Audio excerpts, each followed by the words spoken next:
Hello అండి, బాగున్నారా? Chicken dum biryani చేయబోతున్నాను. చూడండి, ఇది గరం మసాలా అండి. పెరుగు కలిపి అందులో వేసుకోవాలి. చికెన్లోని ముందు ఎర్రగడ్డలు వేపి పక్కన పెట్టేసినాము. చికెన్ అంతా వండేసి చికెన్ కూడా పక్కకు తీసేసి మళ్ళీ అన్నం స్టెప్ బై స్టెప్ వేసేసి అది దమ్ బిర్యానీ కింద వేసేస్తామండి. దాని మీద మళ్ళీ కోళ్ళు పెట్టేసి కోళ్ళ మీద కొంచెం ఎర్రగడ్డలు కొత్తిమీర అవన్నీ కూడా చల్లేసి దమ్ బిర్యానీ పెట్టేద్దాం. இந்த కోళ్ళు రెడీ. కోళ్ళు దాని మీద వేసేసి ఇంకా మసాలా మనం చేసి పెట్టుకున్న మసాలా దాని మీద వేసేసి ఇంత మసాలా వేయించినా కదా ఇందాక, ఆ మసాలా కూడా దాని మీద వేసి టైం అయిపోయిందని టక్ చేసేసినానండి, ఏమనుకోద్దు.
అండి, ఈరోజు Sunday special chicken pakoda, chicken curry, dum biryani.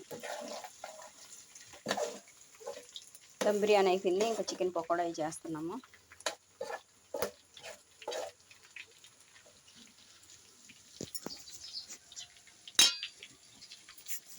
పొయ్యి మీద చేసుకుంటే చాలా మంచిదండి, ఆరోగ్యానికైనా కూడా మంచిది. ఎందుకంటే ముట్టికట్లు, కానికట్లు, యాపకట్లు, చింతకట్లు అన్నీ పెడతాం కాబట్టి అవన్నీ కాలి మన ఆహారంలో మిక్స్ అవుతాయి కాబట్టి మన ఆరోగ్యానికి కూడా చాలా మంచిది అట్లా చేసుకుంటే.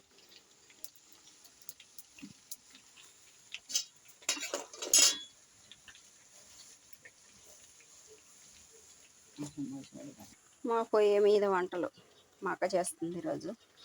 సండే స్పెషల్ చికెన్ పకోడా, నేను చేసింది దమ్ బిర్యానీ.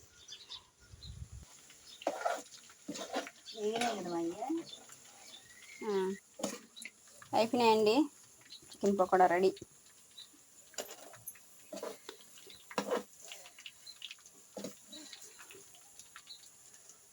పిండి పిసికి పెట్టినాము. చికెన్ పులుసు 1/4 kg దాకా చేసినాము.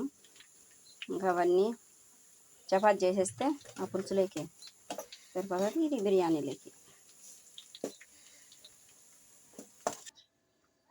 చికెన్ పులుసు అండి కొంచెమే చేసినాము, ఎందుకంటే పిల్లలకి పకోడా అంటేనే ఎక్కువ ఇష్టం కాబట్టి కొంచెమే చేసినాము.